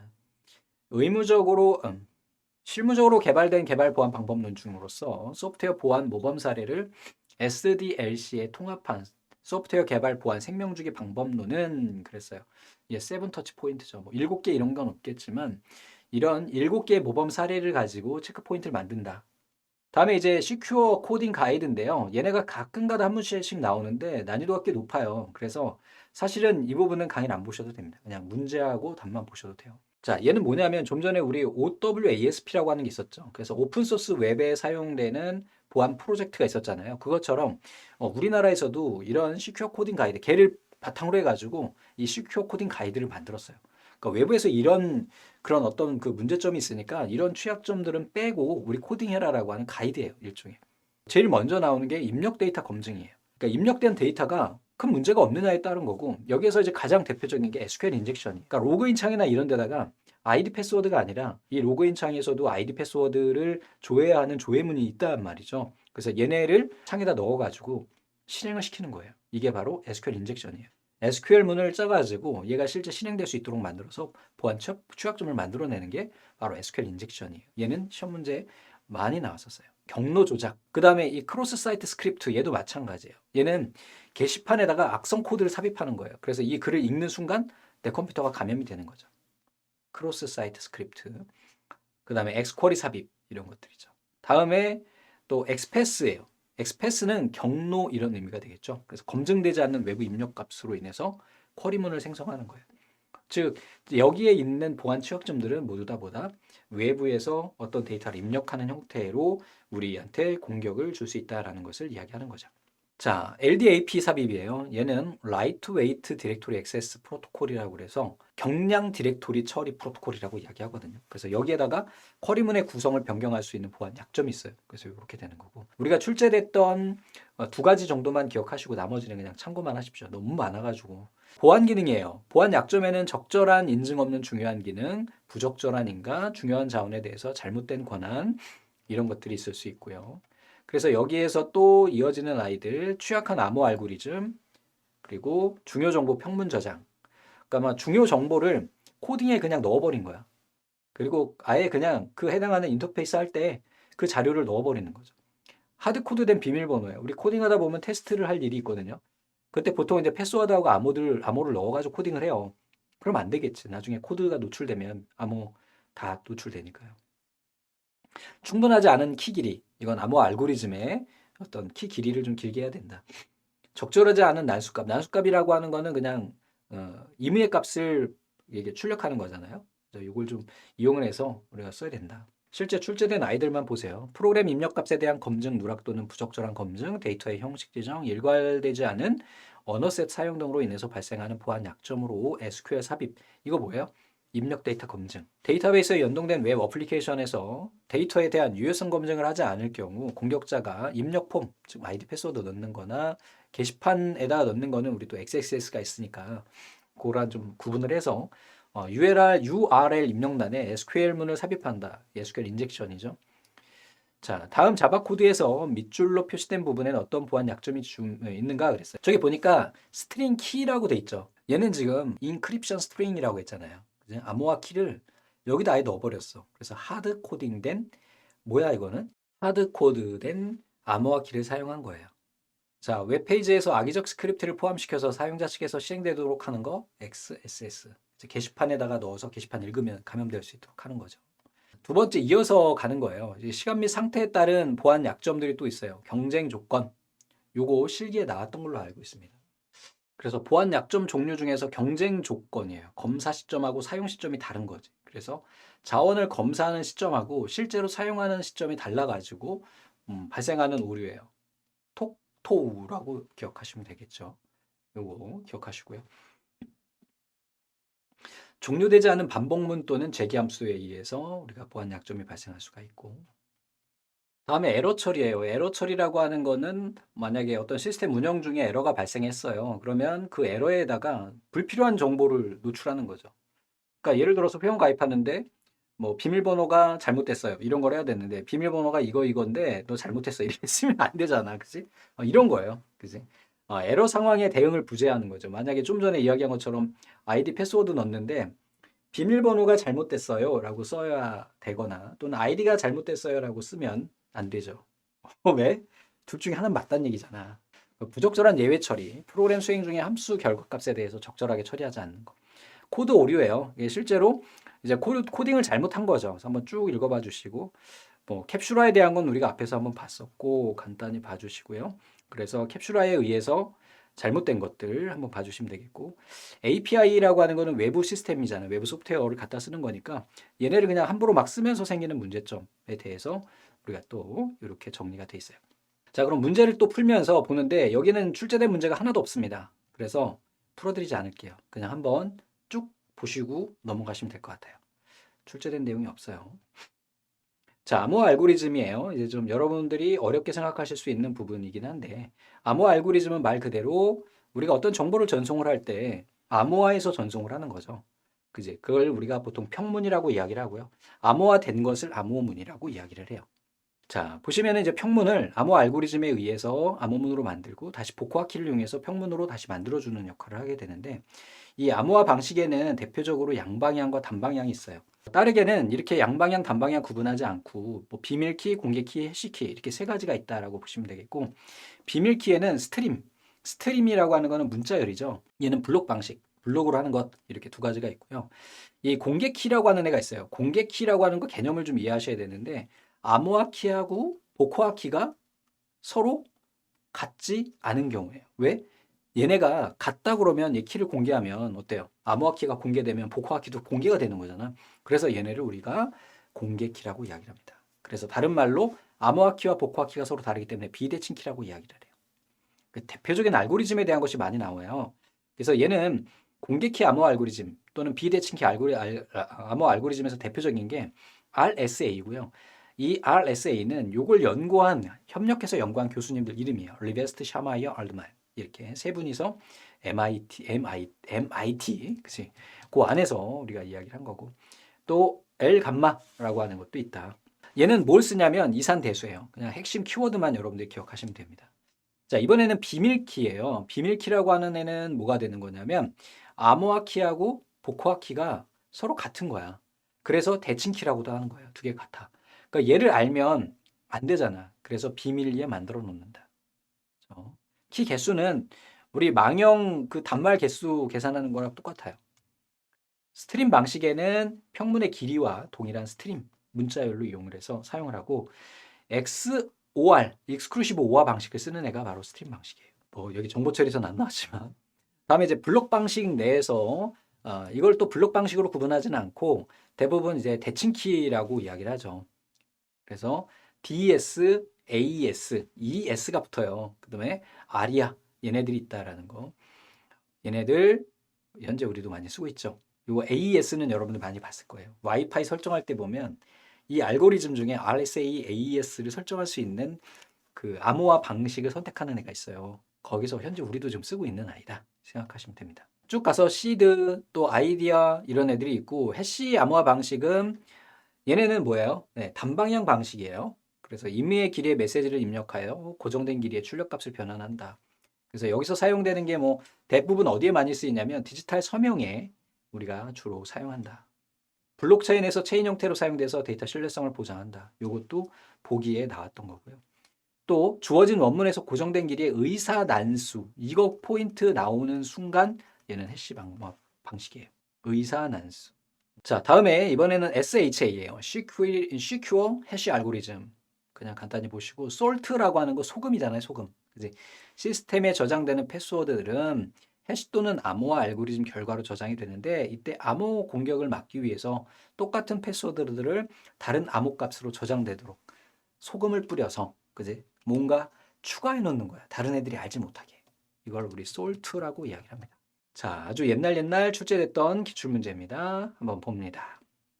분산 시스템에서 불법적인 접근 차단을 하기 위해서 사용하는 암호 알고리즘이 필요하다. DS에서는 평문을, 이거 출제가 됐었죠. 그지? 64비트. 실제 키 길이는 56비트로 사용한다 그랬어요. 자, 다음에 블록 암호화 방식이 아닌 것은 그랬어요. 블록하고 스트림 두 가지가 있었는데, 스트림의 대표적인 게 RC4예요. 이건 RC4만 알고 있으면 돼요. 다른 건 몰라도 돼요. 자, 큰 숫자를 소인수 분해하기 어렵다는 것, 이것도 시험 문제 많이 나오거든요. 그래서 소인수 분해 이렇게 의사난수 하면 해시 이렇게 가는 거고요. 소인수 분해 이렇게 가면 RSA가 가는 겁니다. 꼭 기억하세요. 소인수 분해 RSA. 자주 나와요. 예. 자, 소인수 분해 이거 똑같은 문제가 있네.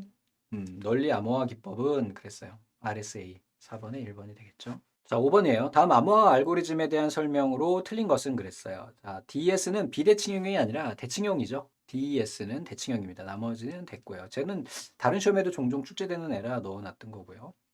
80번째 서비스 공격 유형이에요. 그래서 외부에서 나한테 공격해 오는 걸 의미하는 거죠. 뭐 DOS는 여러분들 너무 많이 들어보셨을 거예요. 디도스 공격이라고도 하는데 디도스는 이제 분산 서비스 공격이고 DOS는 그냥 단순하게 뭐라 그럴까? 어떤 시스템에 과도한 부하를 걸리게 하는 거죠. 그러니까 보통은 서버 한 대가 뭐 동시에 1000대 정도를 허용할 수 있다. 그러면 거기다가 1000대가 넘는 그만 1500대 이렇게 그냥 과중하게 가용성을 해치는 그러한 형태를 우리가 DOS라고 이야기를 합니다.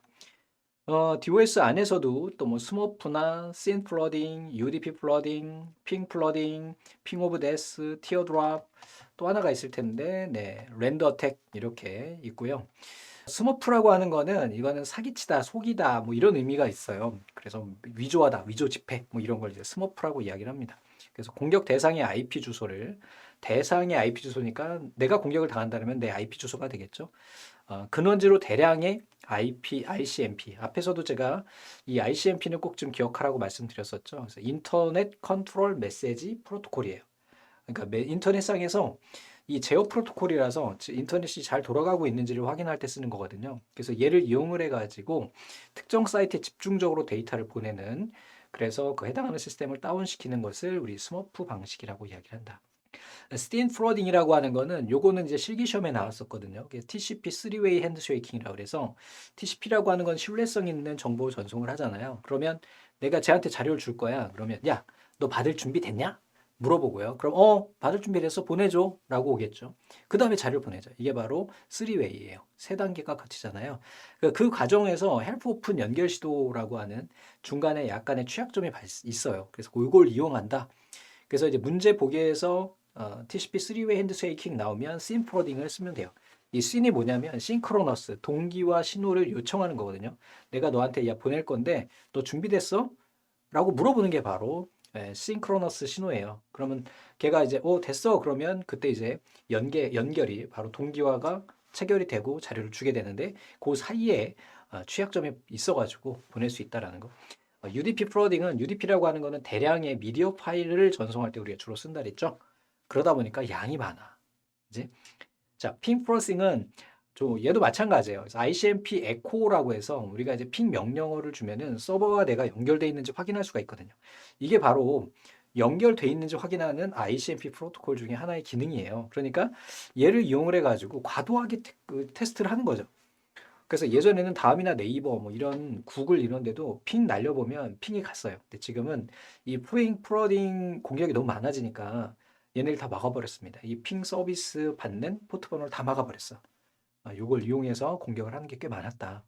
그러니까 핑 오브 데스라고 하는 애가 있어요. 얘는 비정상적인 ICMP 패킷을 보내는 거야. 또 비슷해요. 비슷한데 핑 프로딩은 홍수잖아요. 아주 대량으로 보내는 거고 얘는 ICMP 패킷을 보내서 성능을 떨어뜨리는 거예요. 그러니까 티어 드랍이라는 거 티압이 뭐예요? 눈물이죠. 눈물이 떨어지는 거죠. 이거는 폭포가 아니야. 조금씩 아주 잘게 쪼개져 떨어지죠. 그래서 패킷 제조합 문제를 악용해서 일련의 어떤 패킷 조각들을 조작해가지고 이거를 전송을 함으로 인해서 자원을 고갈시키는 거죠. 그러니까 패킷에는요 전송을 하게 되면 얘네가 재조립하는 과정이 필요하거든요. 원래는 뭐 1번부터 100번까지면 1, 2, 3, 4, 5, 6, 7, 8, 9, 10 해가지고 100까지 쭉 가면 되는데 중간에 얘 순서를 바꾸는 거예요. 그럼 받는 애 입장에서는 얘네를 재조립해야 된단 말이죠. 그럼 거기에 부하가 걸리겠죠. 그걸 바로 저 공격 방법이다. 그다음에 이것도 마찬가지로 실기시험에 나왔었어요. 랜더택이라고 하는데 이 랜드에서 이 LAN을 기억하시면 돼요. 이게 근거리 통신망이죠. 그래서 공격자가 패킷 출발지 IP 주소나 포트를 임의로 변경해서 출발지하고 목적지가 같게 하는 거야. 이게 무슨 얘기냐? 내 컴퓨터가 있으면 원래는 신호가 나가거나 또는 받아줘야 되겠잖아요. 근데 그게 아니라 얘를 이렇게 돌리는 거야. 그러니까 자기 혼자 루프가 돌게 되는 거죠. 이렇게 되면 해당 컴퓨터의 부하가 막 생기게 되겠죠. 이게 바로 랜더 어택이에요. 이거 기억하세요.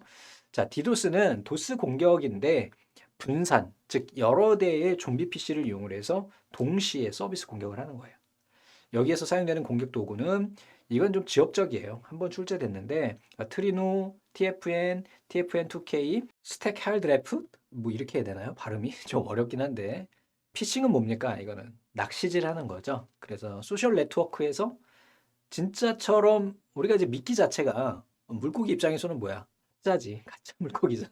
그치? 가짜 먹이잖아요. 이걸 이용해서 낚시질을 한다고 보통 이야기를 하죠. 그래서 여러분들 뭐 요즘에 한참 이야기에 있는 보이스 피싱, 다 피싱이 들어가잖아요. 이런 겁니다. 이블 트윈 고격은 얘는 피싱 사기의 무선 버전으로 사용된다. 파밍이라고 하는 거는 도메인을 탈취하는 거예요. 도메인을 탈취한다는 거는 네이버의 도메인을 가지고 있는 DNS 서버에 그 DNS의 주소 구조를 변경해서 실제 네이버가 아닌 내 사이트로 오게 하는 거죠. 그래서 도메인 네임을 사실은 이제 네이버 서버도 IP 주소로 구성돼 있잖아요. 그런데 그거를 변환해 주는 게 DNS거든요. 도메인 네임 서비스 또는 시스템이라고 하는데 거기를 공격해 가지고 실제 네이버 홈페이지가 아니라 내가 가짜로 만든 사이트로 유인하는 거예요. 이게 파밍입니다. 자, 랜섬웨어 너무 많이 들어보셨죠? 내가 뭐 중요한 파일을 엑셀 파일을 가지고 있는데 이게 감염이 된 거야. 그러면 딱 실행하면 야 비트코인 얼마 보내? 이게 랜섬웨어가 되는 겁니다. 또 쭉 올라가서 볼게요. 키로거라고 하는 거는 여러분들 이거 그 일반적으로 많이 깔려들 있어요. 키로거는 뭐냐? 내가 키를 누를 때 그 누를 때마다 그 해당하는 키 정보가 외부로 유출되는 거야. 그러니까 내가 아이디 패스워드를 넣었다 그러면 걔네를 상대방에서 보고 있는 거죠. 무작위 대입 공격은 비밀번호를 하여간에 가능한 숫자의 난수값을 만들어 가지고 무작위로 넣는 거예요. 그럼 걔를 또 처리해야 되잖아. 그치? 그러면서 부하가 생기기도 하고. 자, APT는 지능적 지속 위협이에요. 얘도 개정 전에 실기 시험에 나왔었어요. 그래서 개인 단체, 정치단체, 국가 산업체 등의 목표로 조직을 타깃으로 해서 다양한 보안 위협을 만들어서 침해하는 것. 제로데이 공격은 조사된 정보를 바탕으로 정보 시스템, 웹 어플리케이션 등에 알려지지 않은 취약점 및 보안 시스템에 탐지되지 않는 악성 코드들을 감염시키는 거죠. 자, 백도어라고 하는 거는 뒷문이잖아요. 그래서 우리가 소프트웨어를 개발을 할 때 유지보수를 위해서 뒤에다가 이런 그 백도어를 만들어 놓거든요.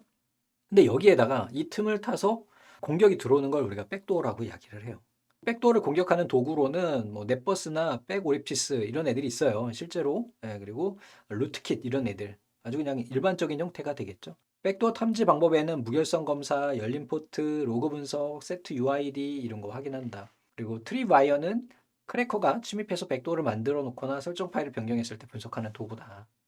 이렇게 봐주시고 TCP 세션 하이제킹은 우리가 좀 전에 봤던 것처럼 씬 플러딩에서 TCP 3웨이 핸드쉐이킹이 있어요. 그래서 맨 처음에 이제 동기 신호를 보내고 받고 동기화해서 이렇게 보내게 되는데 그때 그 중간에 세션을 끊고 해당하는 시퀀스 번호를 탈취해 가지고 인증을 피하는 그런 공격 기법이에요. 비동기 방식과 동기 방식 두 가지가 있다. 이렇게 기억하시면 되겠고 문제를 풀면서 보시면 돼요. 사실은 얘네는 연관성이 있는 것이 아니라 각각의 하나하나의 공격 패턴 방법이기 때문에 얘네를 이렇게 봐주시면 되겠습니다. TCP 연결 과정 중에서 취약점을 악용한 서비스 거부 공격으로 3웨이 핸드쉐이킹 과정에서 반 오픈, 반 열림 시도가 가능하다는 취약점을 이용한 거 이거 뭐였어요? 씬 프로딩이죠. 공격자가 패킷의 출발지 IP 주소나 포트 번호를 임의로 변경해서 출발지와 목적지가 같은 거 뭐였어요? 근거리 통신망에서 해결되는 랜드 어택. 백도어 탐지 방법으로 틀린 것은 그랬어요. 무결성 검사, 닫힌 포트, 로그 분석, 세트 UI 검사 그랬는데 닫힌 포트가 아니라 열린 포트죠. 그치? 포트가 열려 있어야 얘네가 들어오는 거지. 포트 번호라고 하는 거는 뭐냐면 여러분들 서버가 하나 있어요. 이렇게 서버가 있으면 이 서버는 인터넷 서비스하는 HTTP 서버도 달릴 수 있고요. FTP 서비스도 달릴 수 있고요. 메일 서비스도 달릴 수 있고 텔넷 서비스도 제공을 할 수 있어요. 그러면 한 주소로 왔을 때 이 다양한 서비스를 어떻게 분류를 해줘야 되잖아요. 쉽게 우리 집에 5식구가 살아. 근데 다 각기 달라. 그러면 친구가 와가지고 저 누구 만나러 왔어요 라고 하는 분류가 있어야 될 거 아니야. 그 주소에 가면 5명 있으니까 저는 면철이를 만나러 왔어요 라고 하는 구분이 있어야 되겠죠. 그래서 거기에 번호를 달아놓는 거예요. 회사 같은 데 가보면 현관에 이렇게 직선 번호 있죠. 바로 통화하는 그 번호 또는 뭐 전화할 때 내선 번호처럼 전화번호는 하나인데 내부에 분할되어 있는 형태. 이거를 우리가 포트라고 이야기를 해요. 그래서 HTTP가 80이고요. FTP가 21번이고 메일은 모르겠어. 텔넷이 아마 22번인가 그럴 겁니다. 뭐 이렇게 해가지고 이 웰런 포트도 예전에는 간혹 시험이 출제가 됐었어요. 자, 디도스 공격과 관련이 있는 공격 방법은 그랬어요. 요거는 우리 좀 전에 봤던 것처럼 프라이브 플로드 네트워크 공격. 컴퓨터 사용자의 키보드 움직임을 탐지한다. 그래서 키 로고 어떻게네요. 볼 필요도 없죠. 다음에 이번에는 서버 인증이에요. 얘도 시험 문제 간혹 출제가 돼요. 그러니까 서버에 접근하는 사용자 인증 기법인데 우선은 첫 번째 지식 기반이에요. 별거 아니야, 지식 기반은. 그러니까 사용자가 알고 있는 지식, 결국은 뭐야? 아이디나 패스워드죠. 또는 핀 번호 이런 것들. 자, 소유 기반은 여러분들 인터넷 뱅킹 할 때 OTP라는 거 쓰시죠. 별도의 장치가 있는 거야. 걔를 가지고 있는 거야. 그래서 소유인 거예요. 자, 생체 인증은 여러분들 스마트폰 열 때 지문 인증, 홍채, 정맥, 음성 이런 거 하죠. 생체 몸에 있는 그것. 어렵지 않죠? 서버 접근 통제 방법이 있어요. 그러니까 서버에 접근할 수 있는 권한을 제어하는 거죠. 그래서 여기에는요. 강제적 접근 통제와 임의적 접근 통제, 역할 기반 통제가 있어요. 얘네 각각 좀 알고 계셔야 돼요. 시험 문제 종종 출제됩니다. 자, 접근 통제할 때는 우선은 식별이 필요해요. 아이디가 맞느냐? 이 사람이 누군지 아이디, 인증, 비밀번호 아니? 아, 맞아. 그러면 너 들어와. 이렇게 되는 거고요. 대표적 접근 통제 모델 중에 이게 이제 최근에 들어서 이게 좀 까다로운 문제죠. 이게 다시 출제될 가능성은 뭐 3년에 한 번 이렇게 나올 건데 근데 이제 여러분들이 CBT로 보기 때문에 나올 확률이 좀 더 높아지긴 한 거죠. 자, 벨라 파듈라 모델이라고 그래요. 얘는 군사 보안 레벨처럼 정보의 기밀성에 따라 상하 관계가 구분된 정보를 보호하기 위해서 사용된대요. 벨라 파듈라 모델. 자, SSO는 여러분들이 현재 많이 쓰고 계시죠. 네이버 로그인, 구글 로그인, 카카오 로그인. 즉, 나는 카카오에만 로그인했는데 두목넷도 로그인되고 아니면은 다른 서비스들도 다 쉽게 할 수가 있어요. 네이버 로그인도 마찬가지. 나머지 참고해 보시고요. 자, 그러면 접근 통제 방법 세 가지가 있다고 얘기했죠. 그래서 강제적 접근 통제 방식은 어떤 걸 의미할까? 중앙에서 모든 걸 관리하는 거예요. 이게 바로 강제적 통제 방식이에요. 됐죠? 중앙에서 정보를 수집하고 그걸 분류해 가지고 보안 레벨을 여기서 결정해요. 그래서 정책적으로 접근을 관리하는 것. 대표적인 게 좀 전에 봤던 벨라파둘라 요 방식이 있는 거고 임의적 접근 통제예요. 이거는 정보 소유자가 얘는 아예 시스템에서 정책적으로 막는 거고요. 얘는 정보 각각의 이 안에 있는 정보들의 소유자가 있을 거 아니에요. 그러니까 하드디스크에 만약에 파일이 100개가 있는데 그중에 50개는 제 거고 50개는 내 거야. 그럼 그 50개 내 거에 대한 것만 우리가 접근 통제가 가능한 게 바로 보다 임의적 접근 통제 방법이다. 자, 역할 기반은요. 얘는 레벨로 해요. 직급별로. 회사 내에서 뭐 과장은 어느 정도 볼 수 있는지, 사장은 어느 정도 볼 수 있는지 이렇게 하는 것을 우리 역할 기반이라고 이야기한다. 다음에 또 넘어가서 여기 역할 기반이 나오나요? 여기 나오네요. 그래서 직책에 따라 권한을 부여하는 것을 역할 기반이라고 이야기를 하고요. MAC, DAC, RBAC라고 이야기를 하고요. 권한 부여는 얘는 시스템이 하고요. 얘는 소유자가 하고 얘는 중앙 관리자가 해요. 자, 접근 결정은요. 보안 등급에 따라, 신분에 따라, 역할에 따라. 정책 변경이 얘는 고정이에요. 얘는 변경이 쉬워요. 장점은 안정적인 중앙 집중, 구현이 유연하고 관리가 편해지겠죠. 자, 보안 아키텍처라고 하는 거 아키텍처 설계도잖아요. 그냥 보안 아키텍처는 소프트웨어 개발할 때 설계서 자체에 보안을 적용하는 것을 의미하는 거고 보안 프레임워크도 마찬가지. 그럼 두 개는 헷갈리지 이제. 아키텍처와 프레임워크가 뭐냐? 아키텍처는 설계도고요. 설계도 내의 뼈대기, 그지? 기둥 뭐 이런 것들을 구조 이런 것을 우리가 프레임워크라고 이야기한다라고 생각하시면은 좀 쉬울 것 같아요. 보안 설계 감독을 위한 원칙과 보안 시스템의 모든 양상에 대한 세부 사항을 의미한다. 보안 요구 사항을 충족시키는 시스템 구성 방법에 대한 세부 사항을 보안 아키텍처라고 한다. 이렇게 기억하시면 되겠죠? 다음 중 보안 프레임워크 종류가 아닌 것은 기술적, 관리적, 논리적, 물리적 그랬는데요. 논리적 보안은 없어요. 보니까 DAC, RBAC 이렇게 나오는데 이게 이제 임의적이죠. 이거는 롤, 역할인 거고 얘는 강제적이니까 맨데토리, MAC가 됩니다. 자, 다음 중 사용자 있는 기법이 아닌 것은 지식, 소유, 생체죠. 매체 기반은 없습니다. 그래서 이렇게 봐주시면 되고요. 자, 이번에는 그럼 보안 솔루션하고 보안 아키텍처를 볼게요. 보안 솔루션 중에 IDS라고 하는 애가 있어요. 얘는 인트루전 디텍션 시스템이에요. 침입 탐지 시스템. 말 그대로 침입하는 것이 있는지 없는지를 감지하는 애예요. 그래서 여기엔 대표적으로 호스트 기반과 네트워크 기반이 있는데 호스트 기반은 컴퓨터 시스템 내부를 감시하고 분석하여 침입을 탐지하는 시스템이고 얘는 네트워크상의 모든 패킷을 참고하는 거예요. 호스트가 뭐야? 나 컴퓨터 주인, 그지? 내 컴퓨터를 감시하는 것을 HIDS라고 하고, NIDS는 네트워크, 연결되어 있는 네트워크를 모두 다 탐지하는 거예요. 얘가 그럼 더 어때? 탐지를 많이 하겠지. 자, 침입 탐지 기법에는 우선은 오용 탐지예요. 이미 발견되어서 알려진 공격 패턴과 일치하는지 검사하여 한다. 요거 시험제 가끔 나오거든요. 자, 오용이라고 하는 거는 기존에 이미 정해져 있는데 그것이 아닌 거를 찾는 거죠. 맞는지 틀리는지를 보는 거야. 이상 탐지는 장기간 수집된 올바른 사용자 패턴을 기준으로 해서 통계적으로 침입을 탐지해요. 통계적으로 야 지금 패킷이 평소에는 한 100kg 정도 들어왔는데 이번에 갑자기 3000kg가 왔어. 그럼 이상이 있는 거죠. 어렵게 생각하지 맙시다. 자, 방화벽이라고 하는 건 외부에서 이게 사실은 이제 건물 내에서 방화벽은 뭐예요? 불이 다른 데로 번지는 걸 막는 거죠. 마찬가지로 방화벽도 외부의 보안이 내 시스템으로 침투하는 걸 막는 역할을 해요. 그래서 패킷 필터링, 패킷은 이제 신호의 단위잖아요. 상태 검사, 응용 레벨 게이트웨이, 회선 레벨 게이트웨이 이런 방식이 있다. 간단히 봐주시고 그리고 베스천 호스트라는 게 있어요. 여러분들 베스천이라고 하는 게 이제 성곽 이런 의미죠. 성곽. 그러니까 뭐야? 뭐 수원성 이렇게 하면 수원성의 성곽 이걸 우리가 베스천이라고 이야기합니다. 외부에서 공격하는 걸 막을 수가 있겠죠. 이런 것을 담당하는 호스트를 베스천 호스터라 한다. 자, 방화벽 5가지 구성 형태가 있는데 얘가 이제 시험 문제 나왔어요. 근데 굉장히 지엽적이죠. 우선은 스크리닝 라우터 방식, 그 다음에 이중 홈 게이트웨이 방식, 그리고 또 다음으로 넘어가서 듀얼 홈드 호스트 방식, 단일 홈 게이트웨이 방식, 그 다음에 스크린된 호스트 게이트웨이. 이게 이제 시험 문제 나왔던 것 같거든요. 스크린된 요거. 얘네들이 있는데 내용은 많은데요. 좀 내용도 좀 까다롭고 해요. 그래서 그냥 간단히 보고 넘어가십시오.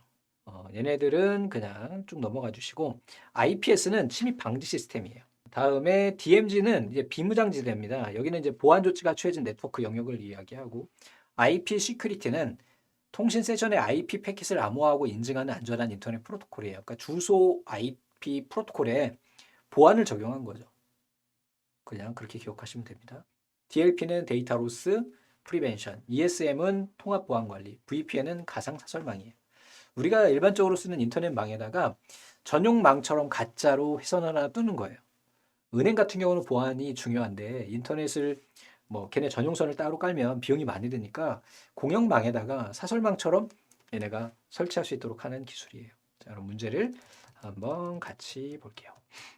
자, 컴퓨터 시스템 내부를 감시하고 분석한대요. 뭘까 이거?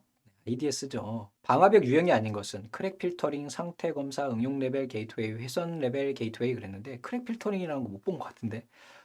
방화벽에서 이제 중요한 게 뭐냐면 외부의 공격은 막을 수 있는데 내부 공격은 막을 수가 없어요. 그리고 또 뭐 바이러스 이런 거는 막기가 좀 어려워요. 다음에 정보 시스템 보안을 위협하는 침입 행위가 발생할 경우 이를 탐지하는 기능을 가지고 있는 것, 우리 침입 탐지 시스템 IDS.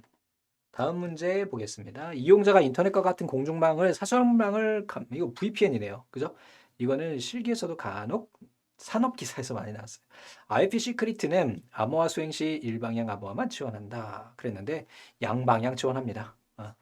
보안인데 왜 일방향만 해? 양방향 지원. 나머지는 맞고요. 자, 침입 탐지 시스템 방화벽 중 다음과 같은 상태의 구축 유형은 그랬어요. 여기에서 이제 중요한 게 바로 뭐냐면 이 라우터인데요. 이 라우터가 여기에서 스크린 기능을 해요. 그래서 얘는 스크린드 서브넷이라고 이야기를 해요. 좀 어렵고요. 그냥 문제 답 정도 기억하십시오. 얘가 다양한 다른 문제로 나올 가능성은 높지 않아요. 그냥 다음에 이 그림 나오고 똑같이 여기 보면 베스천 호스트 있고 여기 스크리닝 라우터 있고 서버 있고 이렇게 되어 있으면은 스크린이다. 방화벽 침입 탐지 시스템, 가상 사설망 등의 보안 솔루션을 하나로 모아놓은 것을 우리 뭐라고 한다? 네, 통합이죠. ESM이 되겠네요. 여기까지 해가지고 모든 강의가 마무리됐습니다. 빠르게 출제됐던 것들만 훑어봤어요. 여러분들 다시 한번 제가 체크해드린 거 정리 마무리하시면 될 것 같습니다. 감사합니다.